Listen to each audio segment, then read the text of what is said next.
Programme উদ্বোধন করেছেন এবং সারা বাংলাদেশে প্রত্যেকটা উপজেলা, কমিউনিটি ক্লিনিক এবং সাবসেন্টার যেগুলো আছে সেখানেও এই কার্যক্রম চলমান থাকবে।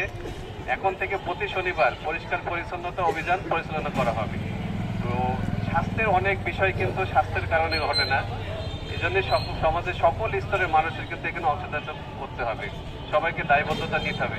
কারণ হচ্ছে যে আমাদের যে যথেষ্ট জনবল নেই, এর হিসাবে স্থানীয় সরকার, প্রশাসন এবং পৌরসভা সবাই মিলে কিন্তু আমরা এই কাজগুলো করে যাচ্ছি। আজকে যশোরেও বিভিন্ন জায়গায় পৌরসভার উদ্যোগে বিডি ক্লিন, যে বাংলাদেশ ক্লিন নামে যারা একটা স্বেচ্ছাসেবী সংগঠন আছে, তারাও কিন্তু পরিষ্কার কাজগুলো শুরু করতেছে।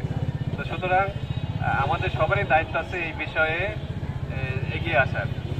আরেকটা জিনিস আছে, ডেঙ্গু কিন্তু স্যার বলছে ডেঙ্গু তার কিন্তু যে ক্যারেক্টার, ন্যাচারাল ক্যারেক্টার আগে যেরকম ছিল এখন কিন্তু সেটা নাই।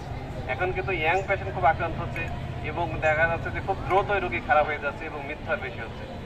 গতবার আমাদের যশোরে কিন্তু 1368 জন রোগী ছিল, এর অর্ধেকের রোগী ছিল অভয়নগরে। যেহেতু অভয়নগরে একটা জলবদ্ধতা আছে, সেই হিসাবে আমরা এবার আগে ভাগে সেখানে উদ্যোগ নিয়েছি।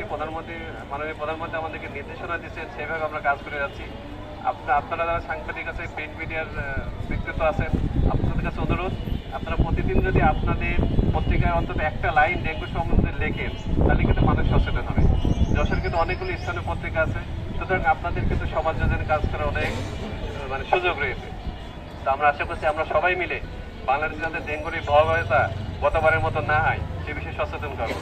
আপনারা কষ্ট করে এখানে এসেছেন এবং এই প্রোগ্রামকে আপনারা সফল করার চেষ্টা করছেন বা করেছেন, এই জন্য আপনার প্রতি কৃতজ্ঞ।